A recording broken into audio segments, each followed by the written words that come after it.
अरे भाई तू ही है क्या जहीर भाई का लौंडा जो विदेश से पढ़ के आया? जी हाफिज जी, मैं ही हूँ। जब से मैं रस्से से पढ़ कर आया हूँ, मेरा इस गांव में दिल नहीं लग रहा। एक से एक बड़ा अनपढ़ और गवार आदमी है इस गांव में। ओफो रेंटला विदेश से 2 किताबें क्या पढ़ी आया, पूरा गाँव ही से गवार लग रिया। लल्ला जरा अपना मोबाइल दे दी, तेरे चचा को फोन करना। क्या पापा यार, कितने बड़े गवार आदमी हो, मोबाइल को मोबाइल कह रहा हो। आज भी पुराने जमाने में जी रहा हूँ। लल्ला इसमें तो बटन ही ना, फोन कैसे लगाऊं?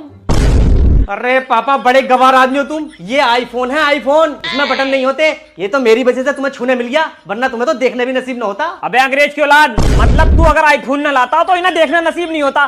सोचिए अगर जहीर भाई ना होते तो तू तो पैदा भी ना होता। और जो तेरे हाथ में ये कटा हुए सेब का फूल है ना, ये भी तेरे बाप ने मेहनत मजदूरी करके ही दिलाया, कोई तूने अपने पैसों से न ले लिया। अबे पढ़े लिखे जाहिल, तू रशिया से 2-4 अंग्रेजी की किताबें क्या पढ़ी आया, अपने बाप को अनपढ़ बता दिया। अबे कितना पढ़ा लिखा है तू, अगर अलहम्दु सुन लूं तो यहाँ ही 3 बार मुतसाबे मारेगा। 2-4 किताबें अगर कोई अंग्रेजी की पढ़ ले तो बिल्कुल बाप की कदर करना ही भूल जा। ये नहीं पता बाप जन्नत की कुंजी है।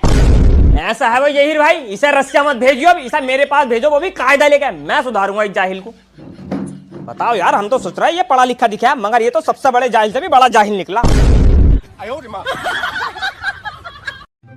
हाफिज जी जरा मेरे घर को चलिए दरूद लाने के लिए। मैं ना जा सकता, मैं तो खुद जरूरी काम से जा रही हूँ। हाफिज जी मेरे घर को चलो, जुम्मेरात की दरूद लगनी है। भैया मैं तेरे घर भी ना जा सकता, मुझे जरूरी काम से जाना पड़ लिया, मैं ना लगाऊंगा दरूद। हाफिज जी अपने काम से जाइए, बाद में पहले हमारे घर चलो दरूद लगाना। तुम दरूद न लाओगे तो और कौन लगाएगा? अबे तू खुद लगा ले, तू भी तो मुसलमान है। हाफिज जी हमसे दरूद लगानी आती तो हम तुमसे क्यों कहते? अबे ना लगानी आती है तो सीख ले जाहिल। हाफिज जी जिम्मेदारी तुम्हारी है, हमारी मस्जिद के इमाम हो तुम। अबे जाहिल, मस्जिद का इमाम ही तो हूँ, तेरे बाप का नौकर को यूं जो तेरे घर जाकर दरूद लगा के आऊंगा। हाफिज जी हमने दरूद लगानी इसलिए नहीं सीखी, जब भी हमें दरूद लगवानी होगी हम इमाम साहब को ले जा करिए पकड़ के। सही है बेटे सही है, जब कयामत के दिन अल्लाह तेरा हिसाब किताब मांगेगा कि ला अपने अमाल दिखा, तो भी ले जाइए इमाम साहब को पकड़ के। और जब फरिश्ते तुझ पे लट्ठे पकड़ेंगे तो भी ले जाइए इमाम साहब को पकड़ के। अबे जाहिलो, अपने घर पे फातिहा लगानी सीख लो, कब तक इमामों का सहारा लेते रहोगे? और याद रखिए मेरे भाई, कयामत के दिन नफ्सी नफ्सी का आलम होगा, सिर्फ अपनी नेकी काम आएगी। हाफिज जी अपना बोरिया बिस्तरा मान लो, कल से हम तुम्हें नूरानी मस्जिद भेज रहे हैं इमामत करने के लिए, वो तुम्हें सैलरी भी ज्यादा देंगे। अबे जाहिलो, मैं वहाँ कैसे चले जाऊंगा, वहाँ तो पहले से इमाम है। वो तो हमें ही पता हाफिज जी, फिर भी तुम्हें जाना पड़ेगा। अबे जाहिल, मैं वहाँ चला जाऊंगा तो वहाँ की मस्जिद के इमाम कहाँ जाएंगे फिर? ऐसा है हाफिज जी, मैं बताऊं तुम्हें पूरी बात। नूरानी मस्जिद के इमाम साहब आएंगे यहाँ और तुम जाओगे नूरानी मस्जिद। ओफो, मतलब ट्रांसफर चल रहा है, अदला बदली, कि यहाँ के तो वहाँ को जाएंगे और वहाँ के यहाँ को आएंगे। अबे जाहिल, वजह तो बता दे, वजह क्या है? वजह कुछ ना हाफिज जी, बात यह है नूरानी मस्जिद के इमाम हमारी बिरादरी के, और नूरानी मस्जिद के लोग तुम्हें इसलिए रखना चाह रहे हैं क्योंकि तुम उनकी बिरादरी के हो। अच्छा, तो मतलब तुम लोग ये चाह रहे हो कि तुम्हारी अपनी अपनी मस्जिदों में अपनी बिरादरी के इमाम हो? जी हाफिज जी हम यही तो चाह रहे हैं। अबे जाहिलो, मतलब अब तुम मस्जिद में भी बिरादरी बात करने लगे? अबे शादी ब्याह में तो तुम लोगों ने बिरादरी बात कर ही रखा, इसे अब मस्जिद तक भी ले आए। अबे जब हम सब एक ही बाप हजरत आदम की औलाद हैं तो ये बता दो ये बिरादरी बात क्यों? अबे बिरादरी तो हमने खुद बनाई है, ये अल्लाह की तरफ से ना आई है। अल्लाह ताला कुरान में फरमाता है तुम सब में सबसे ज्यादा फजीलत वाला इंसान वो है जो सबसे ज्यादा नेक हो, और नेक इंसान किसी भी बिरादरी में हो सकता है, बिरादरी मायने नहीं रखती। और अल्लाह ताला कुरान में ये भी फरमाता है कि एक मोमिन दूसरे मोमिन का भाई है। तो अब ये बता दो ये बिरादरी आ कहां से गई? मगर एक बात तो है उस्ताद, हर बिरादरी में 2-4 खुराफाती तुम जैसे जरूरी होते हैं। बताओ यार, मस्जिद में भी तो बिरादरी बात करने लगे, जाहिल। हाफिज जी अजान तो मैंने दे दी है, लेकिन अभी तक नमाजी नहीं आए। अच्छा, कोई नमाजी नहीं आया तो आप एक काम करिए, सलात और दे दीजिए, नमाज हम लेकर आते हैं। हाँ भाई, सबसे बड़े जाहिल, नमाज का वक्त हो गया है, नमाज पढ़ना चल। हाफिज जी मैं ना पढ़ता हूँ नमाज, अभी तो मैं जवान हूँ, जब बुढ़ापा आगा तो पढ़ लूंगा। अरे सबसे बड़े जाहिल, तुझे पता तू बुढ़ापे तक जिएगा? सोच जाहिल सोच, अगर तुझे एक नमाज छोड़ने पर 1 कोड़ा पड़ता तो अब तक तुझे कितने कोड़े पड़ते? 4775, 4776। इस हिसाब से तो मेरे कई हजार कोड़े पड़ रहे हैं, और मुझसे न झेले जाएगा एक भी। मैं तो जा रही हूँ हाफिज जी नमाज पढ़ने। हाँ भाई हीरो, नमाज का टाइम हो गया है, चलो नमाज पढ़ ले। हाफिज जी मेरे पास नहीं नमाज पढ़ने का टाइम, जितनी देर में नमाज पढ़ूंगा इतनी देर में ना कितने पैसे कमा लूंगा।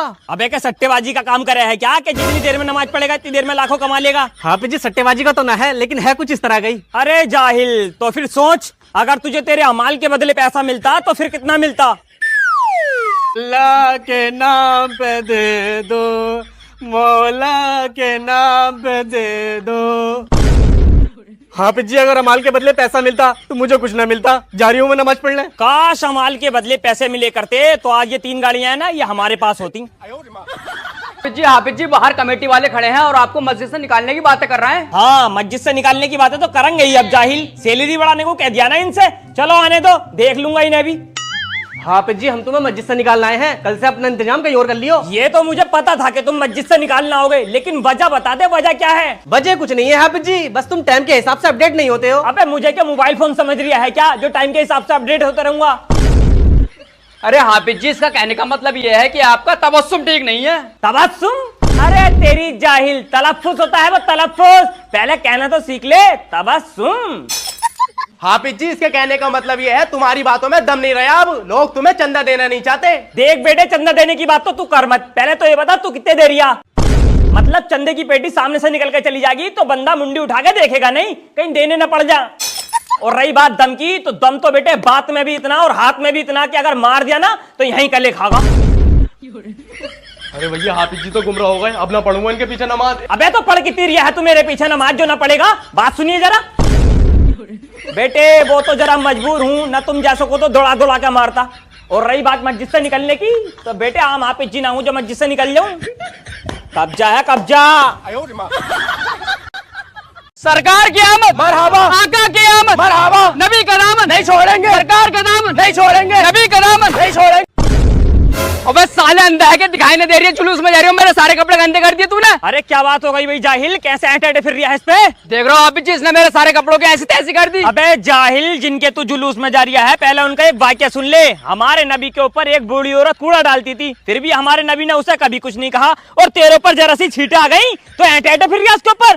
फिर भी यार हाफिज जी इसने मेरे सारे कपड़ों की रेड़ मार दी, नया कुर्ता था मेरा। तो क्या हुआ? हमारे नबी को तो लोगों ने सताया था, पत्थर मारे थे, फिर भी हमारे नबी ने उन्हें कुछ नहीं कहा, बल्कि दुआएं दी। क्या कह रहा था तू अभी? नबी का दामन नहीं छोड़ेंगे, आका का दामन नहीं छोड़ेंगे। अबे पहले पकड़ तो ले दामन, जब ही तो छोड़ेगा। अबे जाहिल, मेरे नबी का फरमान है, अगर माफ करने से इज्जत घटे तो मुझसे ले लेना। ठीक है भाईजान, मैंने आपको माफ किया।